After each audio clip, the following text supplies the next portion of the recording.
Salut tout le monde, j'espère que vous allez bien. On se retrouve aujourd'hui pour parler maquillage bien évidemment. Et on va parler plus particulièrement de la I Need a Nude palette de Natasha Denona. Et également je vais crash tester avec vous le fond de teint, donc le seul fond de teint qui vient de sortir de la marque REM Beauty, donc la marque de Ariana Grande. Donc il est sorti là très récemment chez Sephora et je me suis dit tiens, si je combinais le crash test de ce fond de teint avec un make-up avec cette palette. J'ai fait plusieurs looks avec cette palette là. Alors moi de mon côté j'en ai fait 4. J'en ai filmé 2 que vous verrez à la fin de cette vidéo. Donc dans cette vidéo vous aurez 3 looks. Et je vais essayer de faire un look pour Instagram et un look pour TikTok. Donc il m'en reste encore 2 à filmer pour que vous puissiez voir presque tous les fards en action. Je ne sais absolument pas ce que je vais faire. Je trouve juste que pour une fois, elle sent un truc, la palette. Je trouve qu'elle sent un peu la javel. Vous me direz ce que vous en pensez. Moi j'ai mis mon nez dans un fard et en plus c'est un fard pailleté. J'ai le bout du nez pailleté. Mais je trouve que ça sent même quand on se maquille, donc bon, on verra. Je sais pas trop ce que je vais faire. Je me souviens plus trop des looks que j'ai. On va peut-être rester dans un maquillage taupe assez classique, assez rapide à faire. Allez, c'est parti, il faut se lancer de toute façon. Mais c'est vrai que là, j'avais plus d'idées. Parce qu'en fait, enfin, c'est pas que j'ai pas d'idées, mais c'est que je me souviens plus trop des fards que j'ai utilisés. Et du coup, je voudrais quand même complètement changer. Bref, je vais quand même vous montrer déjà la palette, même si je pense que vous l'avez vue des dizaines et des dizaines de fois dans plein d'autres vidéos et sur les réseaux, puisque c'est une palette qui a quand même fait beaucoup parler d'elle. Le neutre, il n'y a pas à dire, à chaque fois on en parle énormément. Pendant que je me maquille, je vais quand même vous donner mon avis sur la palette. Sachez que vous avez des fards mat dedans, mais vous n'avez pas les fards crémeux mat. Ça me dérange pas parce que moi c'est des fards que j'ai un peu du mal à utiliser, donc je suis pas très gênée par ça. Vous avez des fards lumineux, donc métalliques, et vous avez aussi des fards scintillants avec des petites paillettes dedans. Vous avez celui-ci, celui-ci, celui-ci, celui-ci, et là je suis pas sûre de moi parce que pour moi on est plus sur du satiné. Ouais, on est plus sur du satiné, des fards pour moi qui sont pas exceptionnels dans la palette. Vous voyez celui-ci, la Travertine et Whisper, c'est pas des fards, voilà, c'est pas des fards transcendants. Je vais en utiliser un aujourd'hui je pense pour que vous puissiez le voir. Là si je tourne pas la palette vous voyez rien du tout. Mais je vais essayer de l'utiliser pour que vous puissiez vous rendre compte. Avec peut-être celui-ci, ouais peut-être avec celui-ci ou celui-ci. Enfin bref, on verra. Je commence avec ce fard là. Alors c'est une palette avec laquelle j'aime bien me maquiller honnêtement. Au niveau qualité, il n'y a rien de spécial à dire, c'est de la bonne qualité, ça fonctionne bien. Les mats pour moi sont très bien, j'ai eu aucune difficulté. Excusez-moi, je m'enlève un petit poil là. J'ai aucune difficulté à travailler les fards mat. Ça fonctionne bien.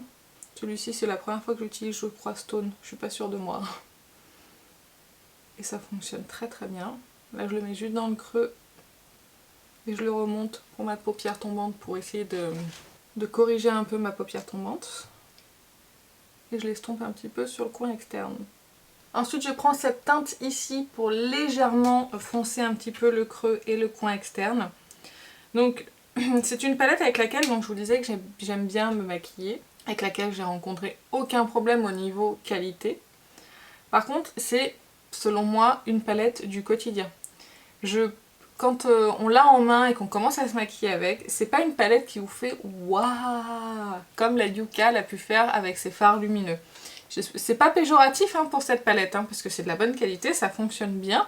C'est juste que c'est une palette pour moi du quotidien, qui fonctionne à merveille pour faire des maquillages simples, rapides, pour tous les jours, pas avec des fards qui soient trop bling bling, parce que vous avez des fards un petit peu pailletés dedans, que je vais essayer d'utiliser aujourd'hui.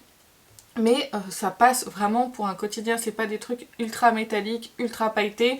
Si vous aimez les choses plus discrètes, eh ben c'est vrai que c'est pas mal du tout. Je trouve aussi qu'elle vient bien s'associer avec la Glam Palette si jamais vous voulez utiliser par exemple les fards mat un petit peu plus roses dans cette palette là et que vous voulez compléter avec un fard un peu plus métallique de la Glam. C'est vrai que ça peut être pas mal si vous avez cette palette là pour compléter, mais sinon toute seule celle-là elle fonctionne super bien. Voilà pour le creux.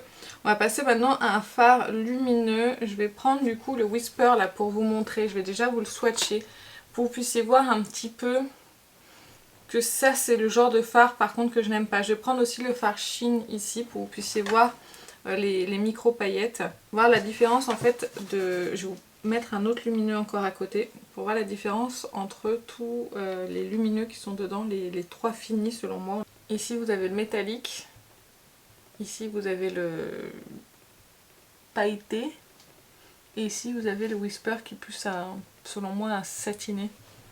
Sur la main ça va, il ressort pas trop mal. Mais c'est dommage que ici sur le fard pailleté on voit pas trop les paillettes alors que sur les yeux on les voit vraiment bien. Donc j'espère que vous pourrez voir sur mes yeux quand je vais me maquiller. Je pense que je vais mettre Whisper, donc celui-ci sur toute la paupière. Je vais le faire au doigt parce qu'à mon avis ça va pas le faire au pinceau. C'est la première fois que j'utilise celui-ci de fard. Pour que ça commence à faire une petite base lumineuse. Normalement là avec les fards que j'utilise aujourd'hui il n'y aura pas de doublon. Comme d'habitude les fards Natasha ne marquent pas la paupière. Vous voyez j'ai une paupière qui est marquée et avec ce genre de fard là en général ça passe super bien. Donc pour cette palette ne vous attendez pas à quelque chose de dingue, de lumineux qui envoie du pâté. Il y en a quand même deux qui sont très beaux, il y a des beaux métalliques. Les fards scintillants sont très beaux. Mais c'est par exemple avec la Yuka qui est sortie juste avant, c'est pas les mêmes fards lumineux. Allez, maintenant je vais appliquer le fard Shein S-H-E-E-N, je pense que ça se dit comme ça. Pareil, je vais le prélever au doigt parce que c'est des textures qui sont hyper fines et j'ai l'impression que au pinceau ça n'arrivera pas à se prélever. Et là on va venir ajouter un peu plus de lumière, un peu de paillettes. Un peu de scintillant. Et là on va commencer à avoir un maquillage qui est un petit peu plus lumineux comme je viens de le dire. Voilà pour le moment pour la palette Natasha. Je vais utiliser aujourd'hui avec vous, j'avais pas prévu, mais je vais utiliser le mascara de chez Aiko. Je vous l'ai montré dans le haul, normalement c'est la vidéo précédente. Si je ne fais pas d'erreur dans ma programmation. Et je vais donc me recourber les cils. C'est un mascara waterproof, il donne du volume et il galbe les cils. Vous savez, moi ce que je recherche principalement c'est un mascara qui va tenir mes cils recourbés parce que j'ai les cils très raides. Si je les fixe pas, en fait ils retombent instantanément. Et celui-ci, je vous ai dit dans le haul que le fait que la brosse soit pas trop chargée en produit déjà, c'était pas mal. Et en général c'est bien, c'est des mascaras que j'aime bien parce que s'il y a beaucoup de produits, c'est des mascaras qui sont trop liquides et du coup qui sèchent pas rapidement. Et si ça sèche pas rapidement, et ben du coup la courbure elle a le temps de retomber. Donc moi il faut que ça me les fixe dans cette position là. Il n'y a que les mascaras, les vrais mascaras waterproof qui tiennent et qui sèchent vite et qui ont du coup une matière un petit peu sèche qui fonctionne sur moi. Alors après la seule chose c'est que de temps en temps je suis obligée de venir avec un goupillon pour les séparer parce que de temps en temps je me les colle. Hop. Et il faut le faire avant qu'il sèche parce que sinon après c'est compliqué. Qui donne du volume, alors pas spécialement de la longueur, mais vous voyez au niveau de la courbure ça reste comme ça bouge pas, il ne transfère pas parce que c'est un mascara waterproof.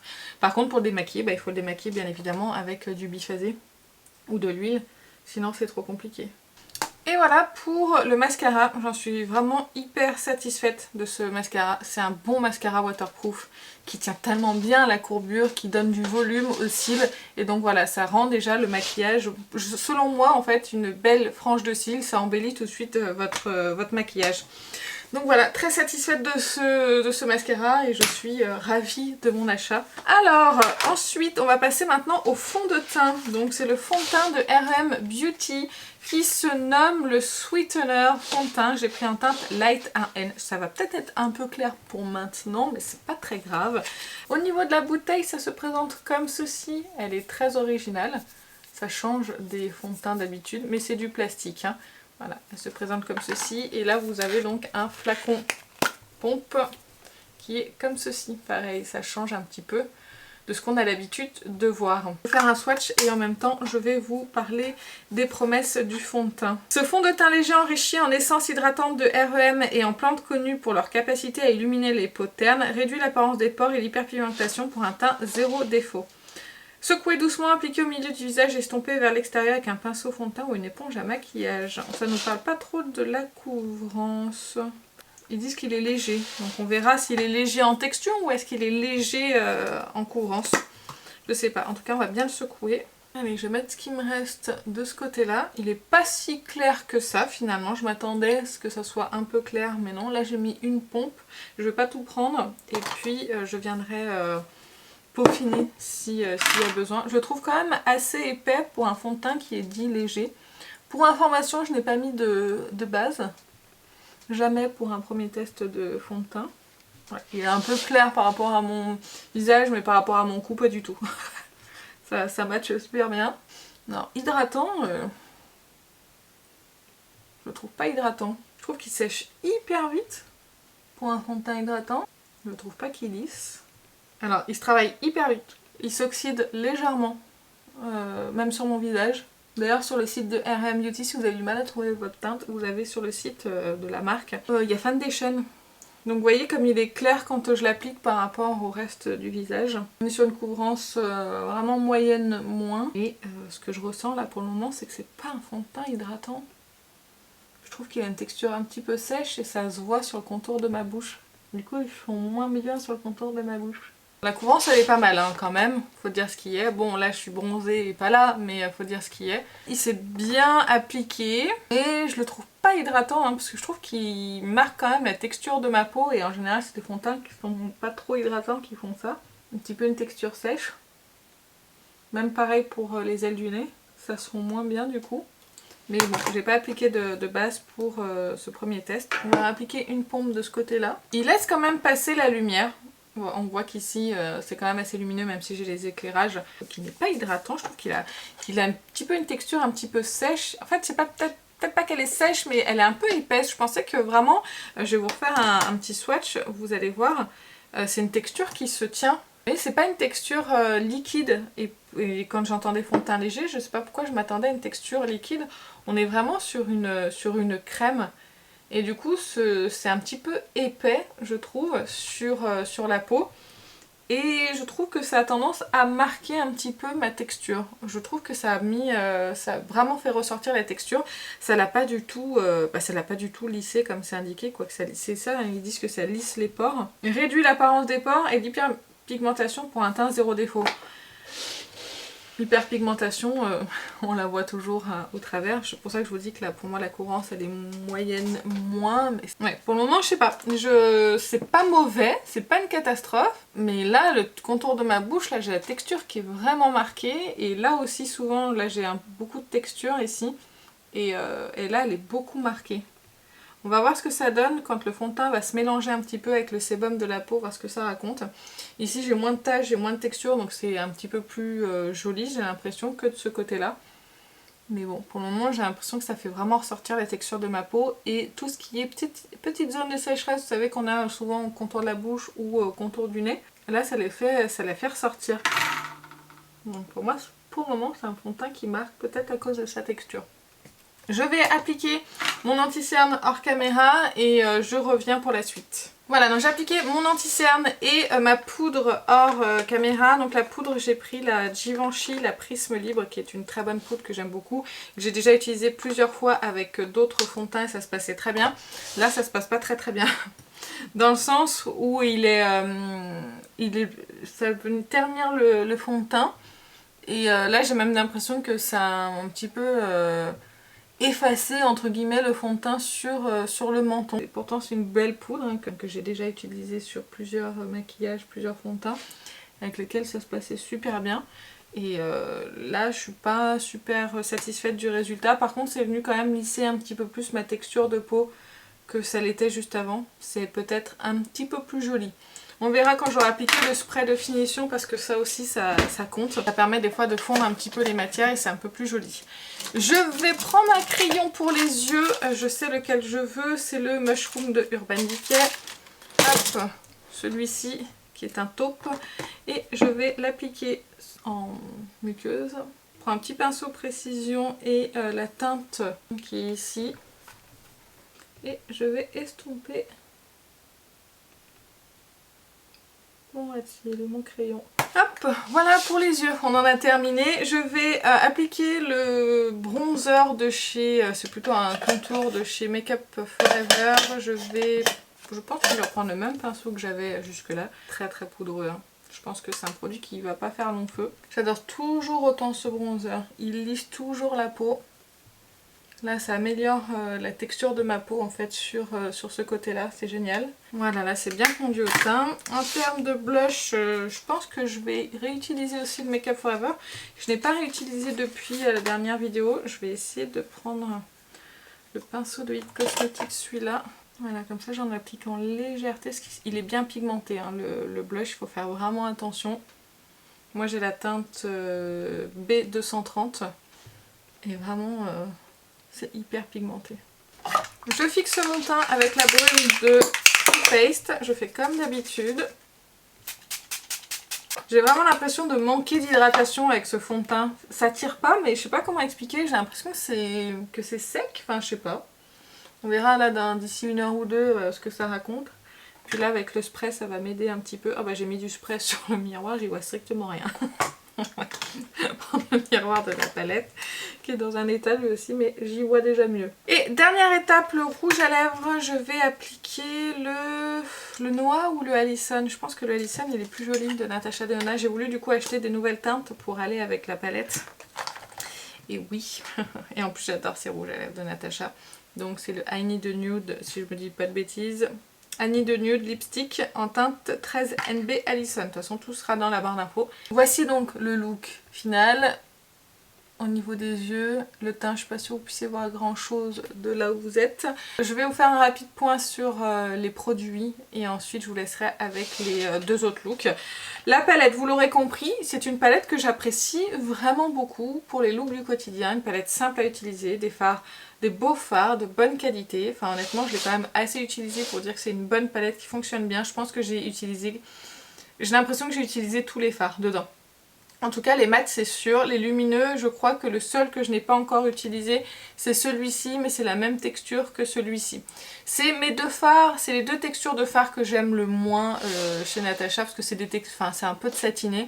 Après ça vous permet de faire une base, par exemple vous pouvez mettre celui-ci et après vous mettez le lumineux parce que ceux-là ils sont peut-être un petit peu plus en transparence en termes de... Enfin ils sont moins opaques que les autres fards, mais du coup ça peut vous faire une base et l'appliquer par dessus, ce que j'ai fait aujourd'hui avec celui-ci et celui-ci, et ça fait quand même un très joli rendu, un petit peu légèrement micro pailleté en fait sur les yeux, que je trouve vraiment très élégant. Donc pour moi c'est une très très belle palette qui fonctionne bien, de bonne qualité encore une fois. Après, vous attendez pas non plus à des lumineux de dingue.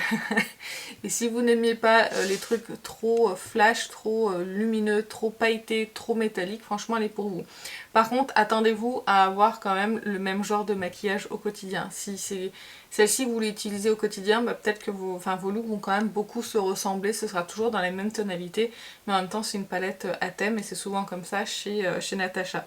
Mais en tout cas, moi je la trouve bien, je l'aime bien et je ne regrette absolument pas mon achat. Concernant le fond de teint de RM Beauty, je trouve pas qu'il soit spécialement hydratant. Je trouve qu'il a quand même du mal à se fondre avec mon teint.